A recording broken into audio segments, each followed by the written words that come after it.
En avril, c'est un bon moment pour s'intéresser aux insectes pollinisateurs. Et là, en l'occurrence, nous, on a la chance ici à l'Espace de la Biodiversité d'avoir des ruches et donc des abeilles Apis mellifera, les abeilles que l'on connaît qui font du miel. Et elles ont la particularité d'être des animaux domestiques finalement. Et donc ça, c'est vraiment le sujet dont je veux parler aujourd'hui.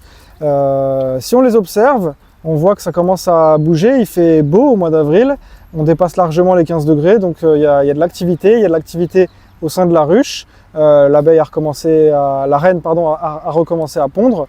Et puis on voit que aussi ça rentre, ça sort, et ça commence, si on observe bien, à rentrer du pollen. C'est-à-dire qu'on voit bien que certaines abeilles ont des petites corbeilles sur les pattes arrière qui sont bien jaunes, et donc elles sont allées butiner, elles sont allées chercher du pollen et elles en ramènent à la ruche. Ce qui est très important à avoir en tête, c'est que avoir des ruches et avoir des abeilles, c'est une chose, et c'est super. C'est super parce que ça va permettre la pollinisation, notamment de notre potager, mais pas que, des fleurs en général, et c'est indispensable.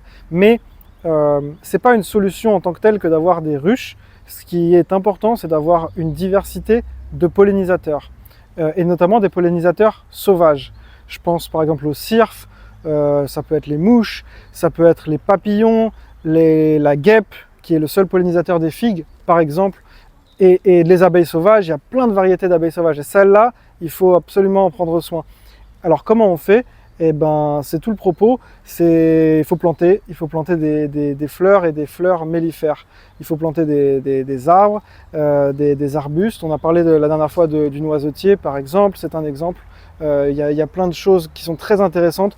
On va dire que globalement, tout ce qui est aromatique, tout ce qui a une odeur qui nous intéresse, nous, êtres humains, en cuisine, ou qui a une odeur qui nous intéresse en général, ça va être aussi des plantes qui vont intéresser ces pollinisateurs sauvages. Et ça, plus on va pouvoir en multiplier, plus on va planter, plus on va semer, et plus on va avoir une richesse de pollinisateurs, et c'est un des gestes les plus forts que l'on puisse faire pour notre planète.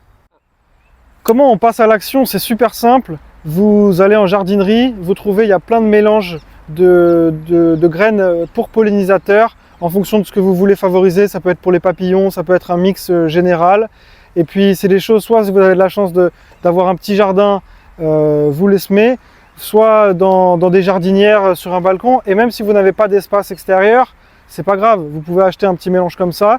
Et puis en ville, n'importe où vous voyez des espaces qui sont vides, et ben vous allez juste les balancer, et la nature fera le reste. Avec la pluie qu'il peut y avoir, la nature s'en occupera.